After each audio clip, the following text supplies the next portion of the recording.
So, what you want to do whenever you're doing cutouts is the smallest pieces first. You want to keep up structural integrity.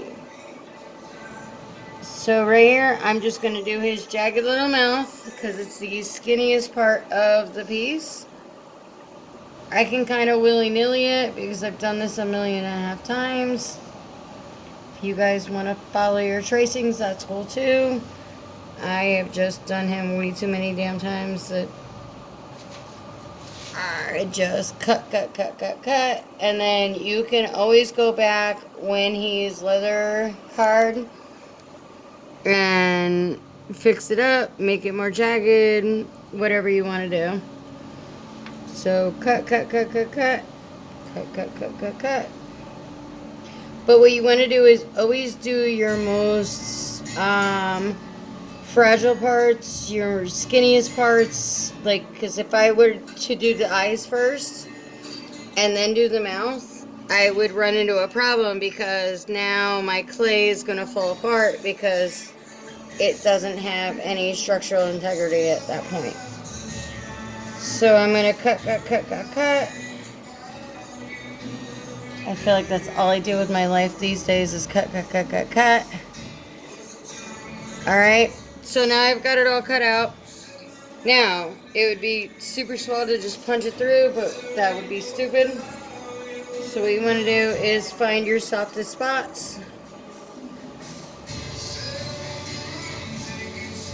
Any part that is resistant, you want to give it a little cut mark in there.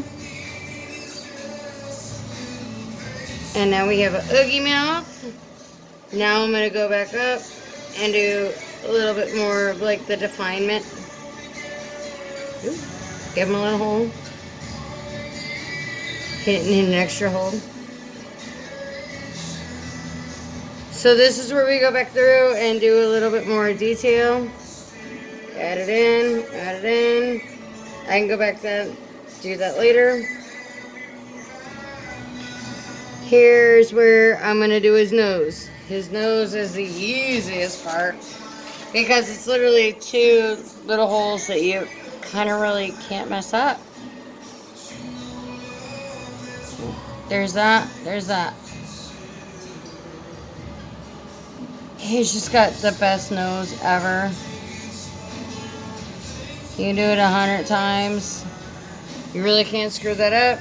Once it's dry, we can punch that back through. His eyes, and usually I like take more time on this, but trying to make a quick video.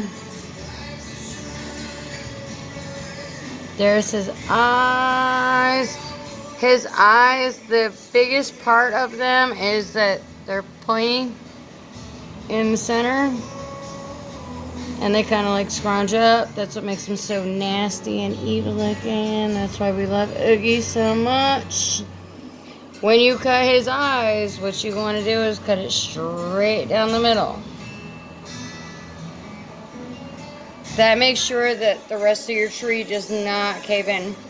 Just gouge them a little. You can clean all of this up later. All of this is fixable later.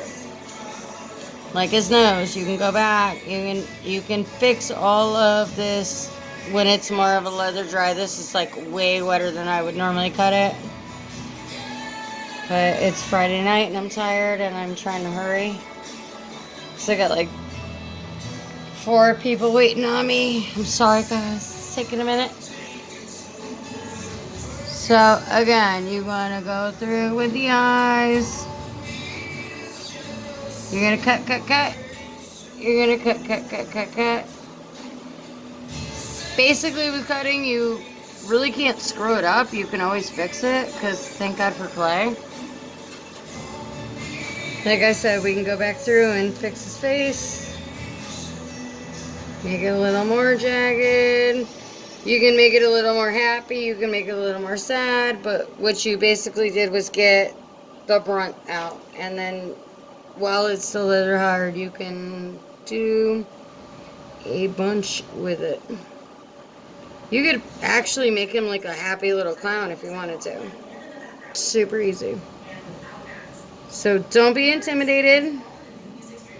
I'll keep making videos since you all keep begging me to make fucking videos. Freaking videos, sorry. They all know I swear. They all know I swear. The video person doesn't know that you swear.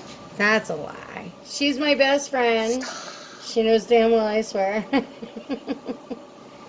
But yes, anything you want to do, you can absolutely do. As long as it's leather hard. Oh, he's about to lose a tooth. But when it starts getting floppy like that, you want to hang on to it. Make sure you're getting it. Like, I missed that part right there. He's easy enough, but as long as it's leather hard, you have a lot of time to mess with it. If it starts to get dry, get a little spray bottle. Spray him. Spray whatever you're working on. I mean, I do it. I lick my finger a lot, too. Spray it down and, you know, kind of come back to it. That's the awesome part of Greenwear is you can screw with it a lot. He looks super happy, right? Thankfully, this personal customer only wants light holes and not bats because it is like 9:30 at night and I have absolutely no ambition to cut bats out. Because the bats are a pain. For anybody that wants to know... oh, I didn't bring my cutouts in. He looks like a shark for Shark Week. He is Oogie Boogie, first of all. So, anybody that wants to know, when I do my cutouts, or my punch-outs is what everybody keeps calling them, they are not punches. I never, ever, ever... My stars, my bats, nothing is a punch. What I do is I take fondant cutters, I take cookie cutters, I have everything under the sun, and I push them to the clay.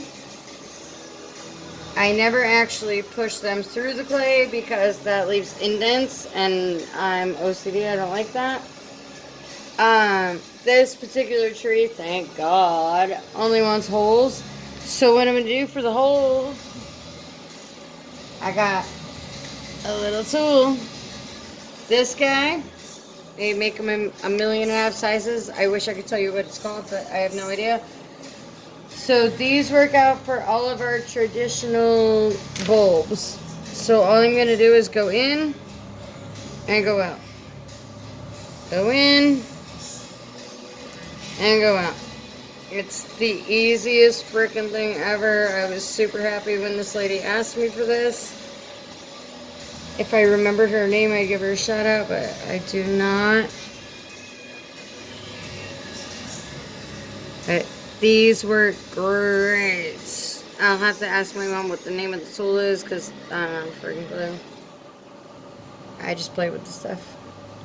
So these work great, like even in your Christmas trees, anything you're doing really.